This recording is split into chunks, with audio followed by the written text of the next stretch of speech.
Okay, so we're starting with number 2 on the worksheet, just to give you an idea of what some of these answers should have been.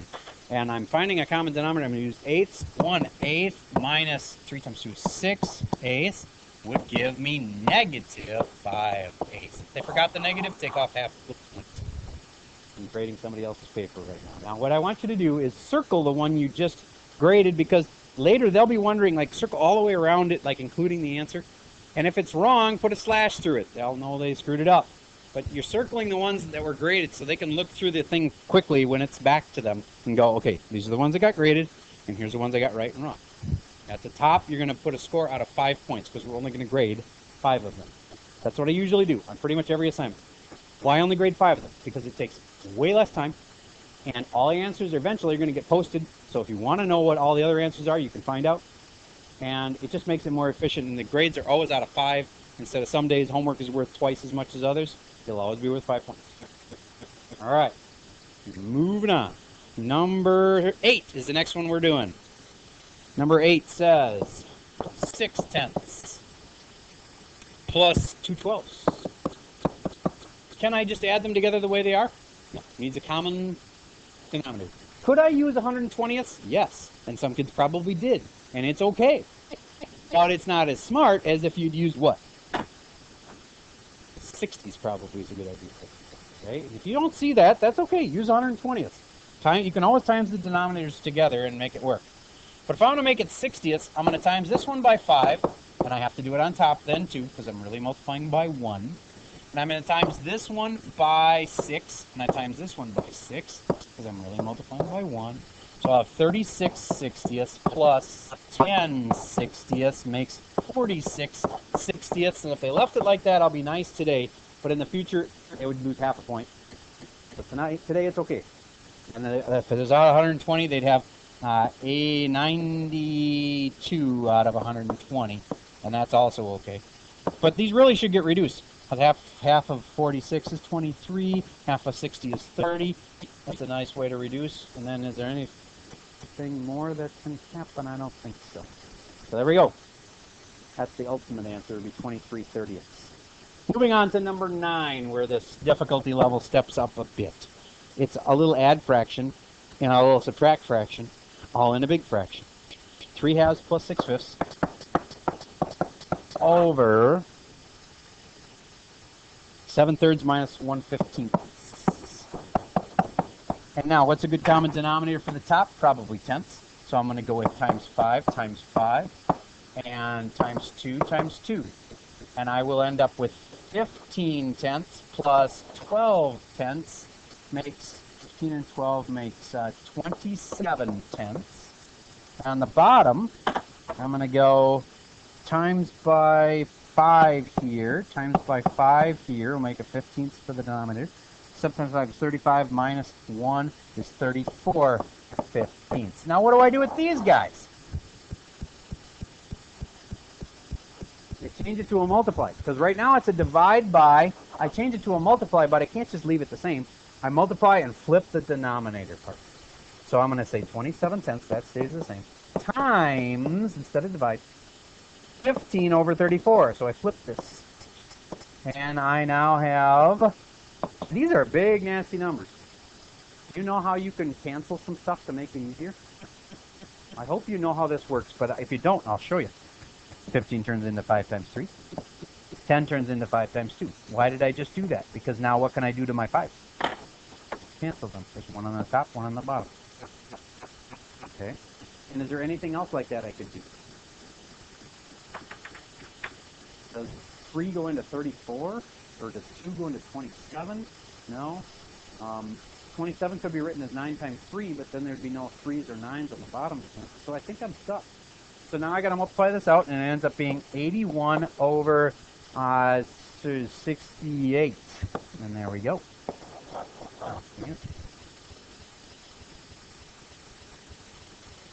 Okay.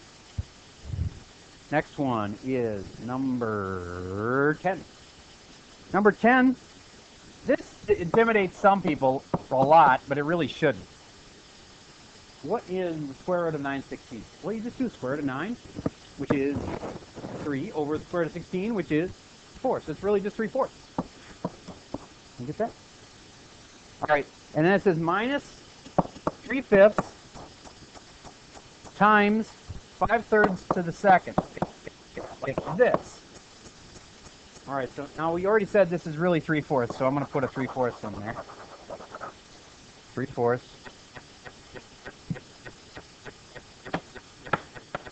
Now, this is really tempting for a lot of people. They see this part and they think they should do it. They're wrong. Why shouldn't you do that part? Because you got it the order. The order is wrong, and you have to use PEMDAS to do the right order. So please excuse my dear Aunt Sally comes into play. P stands for parentheses. I look at my parentheses and listen to me. This is really important, especially for today. If you've got parentheses and there's nothing to do inside them, then you don't need those parentheses anymore. You move on to the next thing. Okay, so if you've ever got parentheses like this, is there anything in here that I can actually add together? Then I can just drop those parentheses like they aren't even there. Okay? All right, so now, this is one of those cases where I can't drop the parentheses, though, because the parentheses are telling me to do something to that. What are they telling me to do to the stuff in the parentheses? Square it. So then I'm going to move to that, which is an exponent, and I'm going to do that exponent. 5 squared is 25 over 3 squared is 9. So now I have 3/4 minus 3/5. I did not do it because I'm waiting to do it in the right order. Times 25 over 9. Now again, some people just say, okay, well I did that. Now I can do this, right? Well, you can't, because what comes next? Multiply. That comes before subtract. I gotta do button right there. This part next, because it's a multiply, and that comes before subtract. All right, now this 9 right here, what do you think I'm going to write that as? 3 times 3, y. Cancel. Cancel that 3, cancel that 3. This 25, I'm going to rewrite that as, what do you think? 5 times 5. And then I can cancel a 5, cancel a 5. Final answer, when I cancel those, it becomes 1s. 1 times 5 is 5 over 1 times 1 times 3, 5/3. 3/4 minus 5/3 is the final thing you have to do to figure this one out. See how many parts it has? This is why Precalc is so much harder than other classes before it. Like, I teach HA. Nothing wrong with HA. I teach just like you learned it last year. It's the honors version of it, but you have so many more steps in Precalc. This is typical. You got done with, like 4 steps, and now we still got a problem left. All right, so I'm going to say, this is 3/4, so I'm going to say 12 would be a good choice. So I'm going to say this is times 3 times 3, and this is times 4 times 4, and this would be 9/12 minus 20/12. Final answer, negative 11/12. Definitely forgot the negative, take off half of a point. Next one I'm going to skip to is number 12. Number 12. It says x squared over y over y over x squared. When it's a big divide, you really don't want to divide. What do you want to do? Multiply. So I'm going to change this to a times. And I'm going to get rid of this divide thing. And I'm going to times by flip this over x squared over y. And I might have thought, looking at it, that everything was going to cancel, but actually nothing's going to cancel. Okay? Because there's nothing on the top and bottom that will cancel each other out. So the top just gets multiplied, x to the 4th. Bottom gets multiplied, y squared. That's your answer. X to the 4th over y squared. I'm curious, how many of you graded one where the kid got that right? Raise your hand if your kid that you're grading got it right. Okay, thank you. About half. That's not too bad. It's better than last hour. Okay.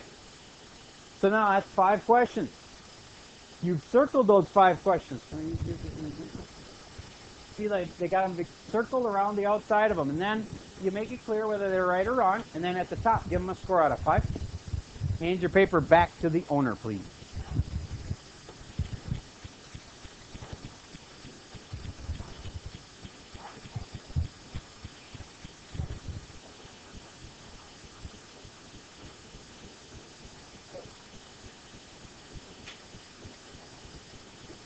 Okay, now I know a lot of you just got your paper back and you're all depressed. some of you did really well. But if you are one of the kids that's all depressed about, man, I just got an F on this thing. Well, how many of you feel like you understand it better now than you did when you left yesterday? Okay, so as long as you get smarter each day, it's going to be okay. There is some point where if you are too far behind, if you're starting this class with too many holds, it'll be really, really hard for you. But can you learn this stuff by a week from now? Sure. I bet you're already smarter than you were yesterday. All right, so now let's tackle one of those ones that most of you didn't even try because it just seemed impossible. Let's do number 14. It looks really scary, and it's really not. It's really not that bad. Okay, number 14. You know why it's not so bad? Because you just need to factor it, and once it's factored, a ton of stuff ends up canceling, and you end up with a really simple answer. Would you read me the top of number 14? X squared plus 8x plus 15 over x squared plus x minus 6. Now here's the key. Kids that know how to factor this stuff right away have a huge advantage. Okay? I can factor this really quick. Can you? X and x. And then what multiplies to 15 and adds to 8? 3 and 5. So then I just go like this. Plus 3 and plus 5. Now I just factored it. What does it mean? It means I just made it into a multiply problem. So this times this would give me my x squared. The outside and the inside would give me my 8x. And then these would give me my 5 times 3 is 15. Okay, do you get how I just did that? All right. Then on the bottom, I can do the same thing. X, and then what multiplies to negative 6 and adds to 1? 3 times negative 2. Positive 3 times negative 2. I'm going to double check you now to make sure you did it right. The first are x squared. That was right. My lasts give me negative 6, so that's right. My outside and my inside make negative 2x and positive 3x. That leaves positive x. Good, did it right. So now, what can happen? The whole point of this is canceling. That will cancel that now. Do you get that the top has become x plus 5 over x minus 2? And the same kind of thing is going to happen on the bottom of the fraction. You'll just factor both parts. Things will cancel. And you'll end up with, on the bottom, an x something. What does it end up being? X plus 5 ends up being, I think, on the top, so that when you flip it and multiply it's on the bottom. So it's x plus 5 over like x minus 1 or something like that when you're all done on the bottom. And then you've got a fraction over another fraction, and you flip them and multiply them. I'm just trying to show you a big picture of where we're going. All right, so now I'm going to go back and actually do this the rest of the way. So now the bottom part. Mr. W, would you read me the bottom part of number 14? Over. All right, and then the factoring on that. This factors. This factors. And then some stuff will cancel. What multiplies together and makes 15? And also adds to 2. Minus 3 and plus 5. And you are right. Good job. And then x, and what multiplies to 3? Negative 3, actually. And adds to negative 2. A 3 and a 1, right? And then which one's negative? The 3. And then this cancels this. So now I got a big fraction on the top, right here, and a fraction on the bottom. And it's the same deal. It's a fraction and a fraction, so I change it to a multiply problem. And I flip the bottom one. So it's x plus 5 over x minus 2. That just came from up here. And now I'm going to say, instead of divide, I'm going to say times. And then I'm going to flip this one here and say x plus 1 on top over x plus 5 on the bottom. And now these will cancel. And I'm left with x plus 1 on top and x minus 2 on the bottom. Now, I know that was a big, long, involved process. But you know what? That's what Precalc is like. And if those are kind you hate, then you won't like this class. You've got to be able to handle a long problem. Each individual part wasn't that bad. It was just a lot of parts. All right. Now, let's talk about the backside of the worksheet, because I didn't assign you the backside. Some of you were eager beavers and actually did it, but you didn't have to. The assignment was only the front side, but good news for those of you that did it is that I am assigning it today, so you're going to have to do it anyway, so you guess you got to get done ahead of time. Let's do number 16 together right now.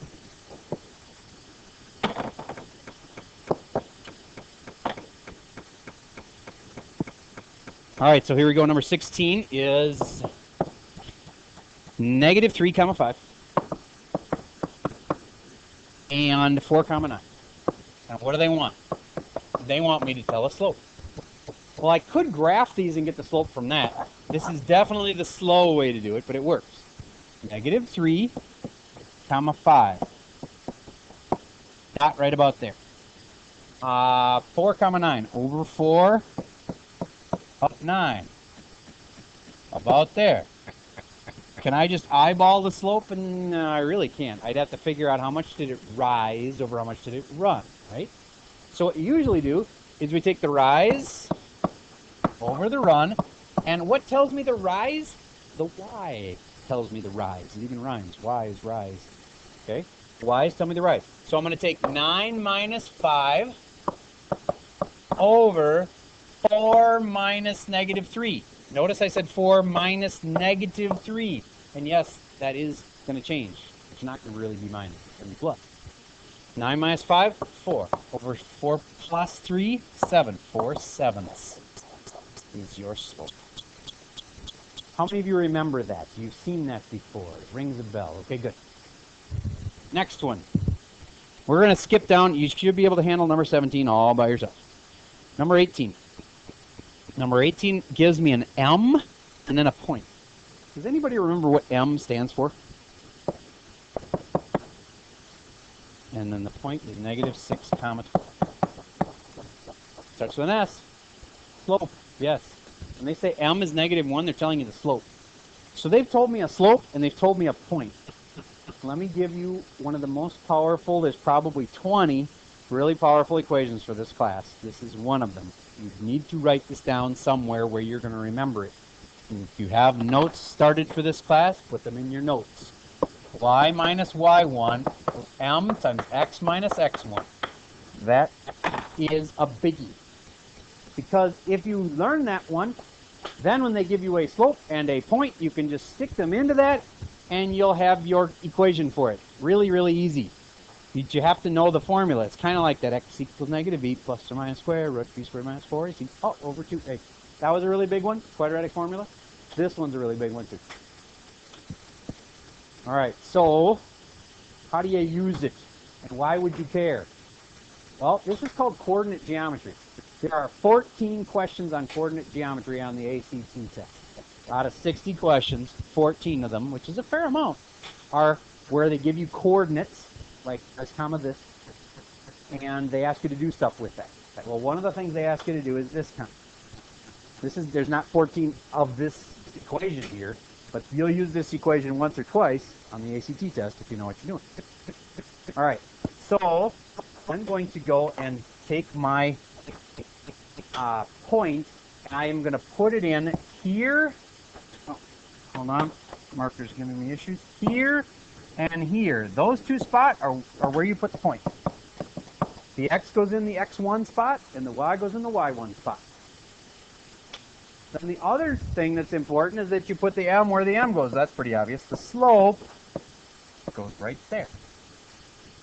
So now, all I have to do is start with y minus, and now I put in the y. What's the y of that they gave me? 12. Equals m. What's the m they gave me? Negative 1.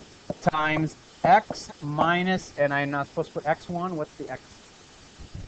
Negative 6. Notice I have to put in both negatives. And then I think about, what does that mean? Minus minus 6 really means plus. There's my final answer. A lot of kids think, don't I have to solve that for y and multiply it all out? No, you do not. You can leave it just like this. This is a good answer. Some kids have gotten it in their head that everything has to be solved for y. And we tried to break you of that habit because it does not.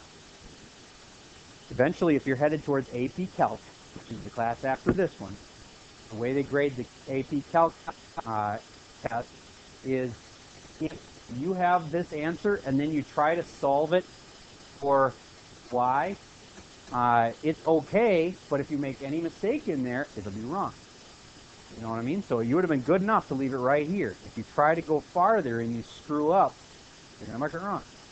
So it would have been better to just leave it alone because you didn't have to solve for y. All right.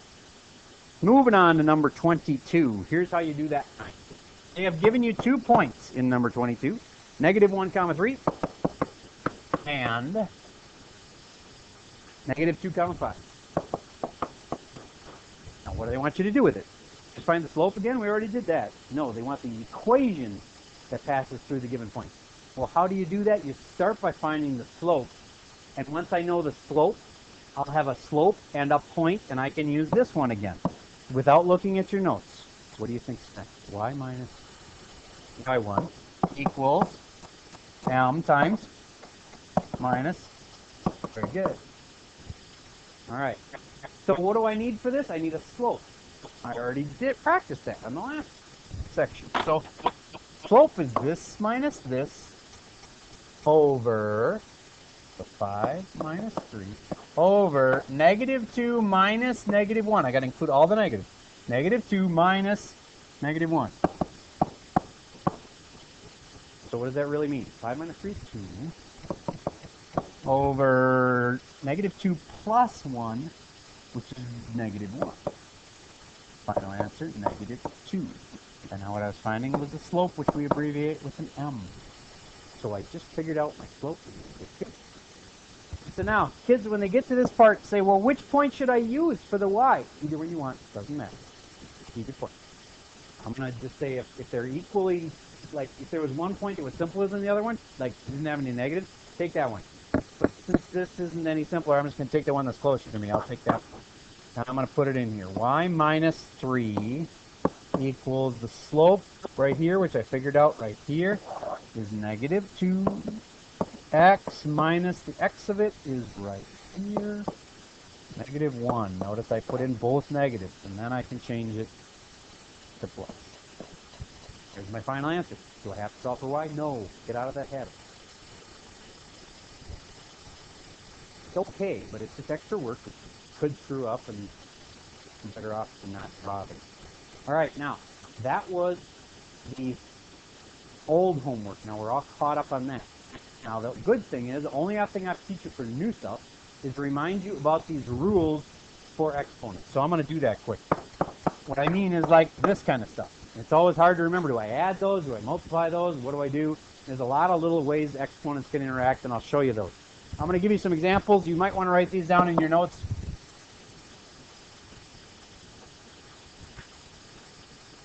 I'll give you like one of each just to remind you.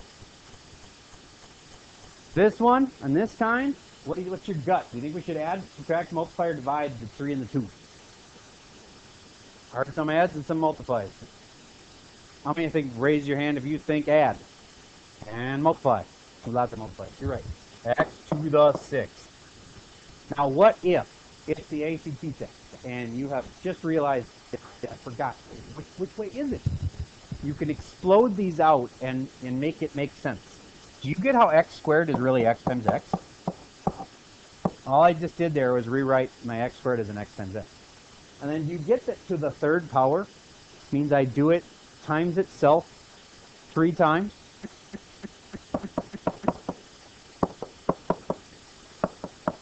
And I'm timesing it by itself 3 times. Do you get how that means that this is x to the 6th? All right. So I know you're gonna, if you're a normal human, you're gonna run into like, oh, it's an add one or a multiply one. I can't remember. You can always figure it out by doing this. All right. By the same token, you should be able to figure this out by exploding it. If you try exploding this one once, and then when you're done, tell me the answer. Float it out into a whole bunch of x.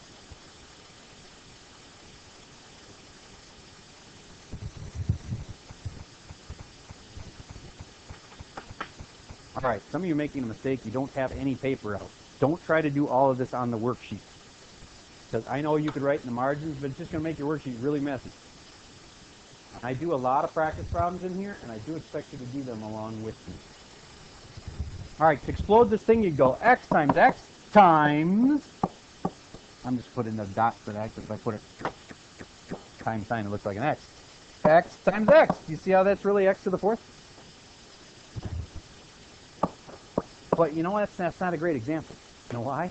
Because it sort of looks like it could do 2 plus 2, or I could do 2 times 2. Which did I do? All right, so then I'm going to change this to x to the third just to show you what we would do. And then I'd say that'd be like that, right? Now, can you tell? Is it adding them or is it multiplying them? It's adding them. So there's 1, 2, 3, 4, 5 x's there. Okay? So in that kind, you add them. So what happens when you're doing this? 21x squared times 2x to the fifth. Numbers go with numbers and letters go with letters. You can't really do 21 times x, can you? I mean, unless I tell you what x is. So, but I can do 21 times the 2, and that would be 42. And then the x squared times the x to the fifth, which would be x to the what? All right, next time we're going to talk about is where they're divided. What if it's like this? Subtract. And I think this one will make sense if you explode it too. Get out and cancel a couple of them. Cancel, cancel. What do I got left? X to the? That works for subtracting too. See, the reason that I want to explode them like that is so that when you get something like this and you're going, oh, I think I'm supposed to subtract them, but something's getting weird here. You can explode it out and say x over x, and then I can say, oh wait, that was 6 of them, sorry. Then I can say, okay, 3 of them cancel. Boink, boink. So what's my answer? Is it just x squared? No. When things cancel, what do they leave behind? A 1, so it's really 1 over x squared. And some smart kid in here could probably tell me you can still subtract them, Mr. Stewart. Okay? It'll just be x to the 3 minus 5, which would be x to the negative 2. And did you know that that's the same thing as 1 over x squared? It is. That's what that negative in the exponent means. All right. Okay, that's pretty much all of those situations you're going to run into. Here's another common problem people see. They see that and they go, oh, I didn't know that, when it's x squared plus 9. Really easy mistake to make. Tons of people think it is. But what does it mean? Squared means times yourself. X plus 3 times what? X plus 3. Do you see how that's going to be a FOIL problem? Okay, that's a really easy one. I don't want you to fall into that trap. How about this one?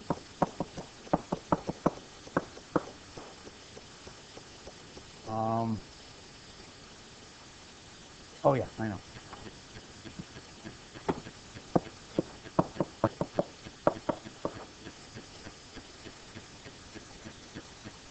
All right, first thing you ask yourself on a parenthesis is there anything I can do inside that parenthesis? Okay. There's nothing I can do inside this parentheses right here, is there? And is that parentheses have anything being multiplied, or is it being put to a power or anything? No. So I can drop those parentheses. Gone. Because there was nothing that was being operated on it. But this parentheses, a lot of times kids just drop that parentheses and you can't. You know why? Because that negative is like a -1 that wants to be multiplied in first. Get what I'm saying? So this final answer would be x squared plus 2x plus 1, and then this part minus an x, and then this part minus the 3x, and now I can put all the parts together. This and this and this can all go together, and they would make negative 4 plus 2 minus 2x, x squared minus 2x, and the plus 1 comes down. There we go. Okay, so if you have a negative in front of the parentheses, it has to get distributed out. You know what kids usually do?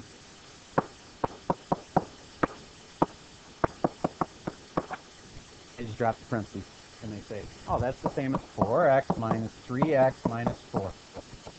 And what's wrong with that? What should it really be? It should be a negative 3x, but it should be what? That times that would make a positive. Now it's okay. So I multiplied this out. That comes that comes that. All right. Now I've covered everything that you need to know. I'm going to do a few of your homework problems with you. They're right here. This one doesn't have a backside. Yay. So it's easier. All right. Now, good news. I'm not putting in the homework that you did for today. Now, for many of you, that would hurt your grades pretty badly. Those of you that got a perfect, I want to know who you are, though, so at least I can know. So who got a perfect on today's homework? 5 out of 5. Awesome. Gotta remember this. Awesome. Okay. Who got a 4 out of 5? That's pretty respectable. All right. This homework is going to go in the grade book. This one right here. We'll correct it a lot like we corrected the other one, but this time it'll actually go in the grade book. And so I encourage you, do it. Do a good job on it. You don't have to be perfect. But if this is like too hard for you to do, then you need to go see the counselor. Really.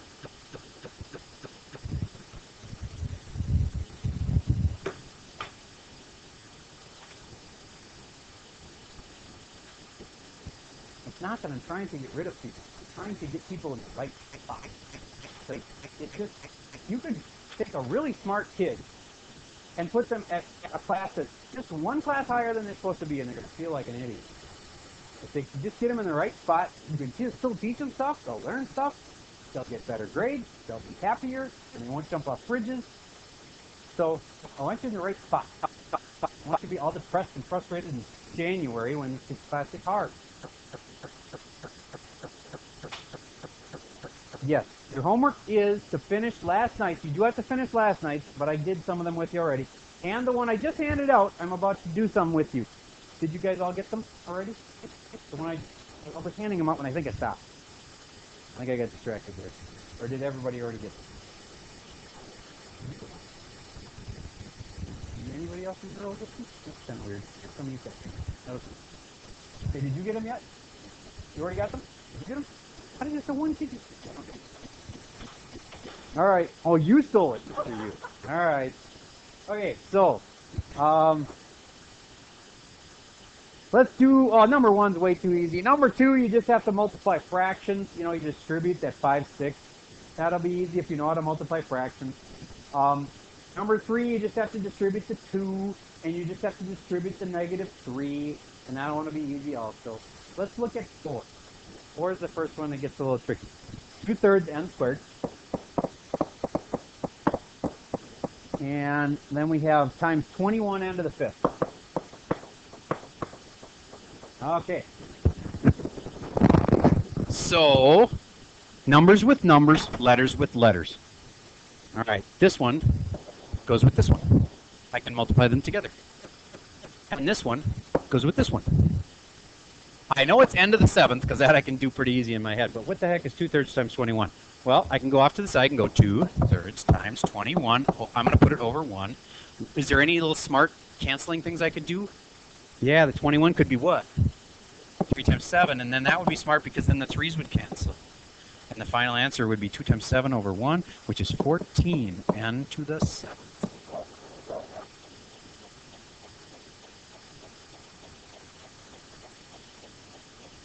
So all I did there was multiply 2/3 times 21 and got 14. And I did that by making this a 21 here into a 21 over 1. And then I rewrote the 21 as 7 times 3 so that this would cancel this. All right, moving on. Let's do number, I think the next one you might have trouble, or would be crucial, is number 7. Let's do number 7 together. 3/4, and what's in there? X to the third y. And then the whole thing is squared. All right. Now, order of operations. What comes first? Parentheses. Is there anything inside that parentheses that I can do? No. So then I move to exponents. Exponents, the squared thing. Can I square some stuff? Yes, I can. Don't do the 6 till later, because parentheses are first. So I'm going to square this, and I'm going to square that, and I'm going to square this. So it's going to be 6 times, 3 squared is 9/16. She's coming. And then the x to the third squared is x to the 6th, and then the y squared is y squared. And now I just have to multiply it by 6. Remember, numbers go with numbers. This is not one of those distribute the 6s, because there's not a plus in between each thing. I'm just going to take the 6/1 times the 9/16 times the x to the 6th times the y squared. So only these two really need to get done now, and you'll be done. Why didn't I distribute this out here? Because there's no pluses between each thing.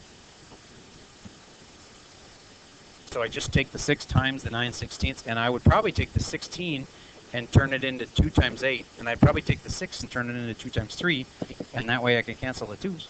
And then I'd have 9 times 3 is 27/8, 27/8. And then the x to the 6y squared, is that on the top? Yes, it is. I could put them over 1 if you make it feel better. You can see they're right on the top.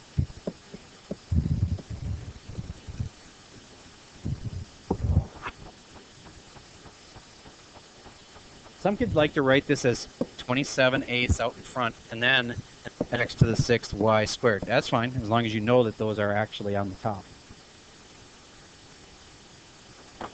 All right, I'm going to do one more with you, freebie, because a lot of kids have trouble with it. Look at number 14. Number 14 says x minus 3.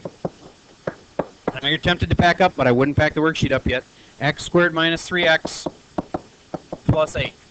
The way you do this is you distribute the 3, and then you distribute the x. I call it the giant clam technique, because if you look at the blue, doesn't it sort of look like a giant clam? Going like this. Like the little minnow would swim in here, and then it would go chomp. All right. So, use the giant clam technique to solve that kind. So there's going to be 6 things. This times this, this, and this gives me 3 things. This, this, and this will give me another 3 things. All 6 things get added together, and that's how you get your answer. Okay? All right. Help you feel better prepared for tonight's homework than you did for last night's. Remember last night's, you got to finish up the back side of the worksheet and do the other worksheet. And I'm guessing if you know what you're doing, it's going to be no more than a half an hour. And you guys are out of here. Have a great day.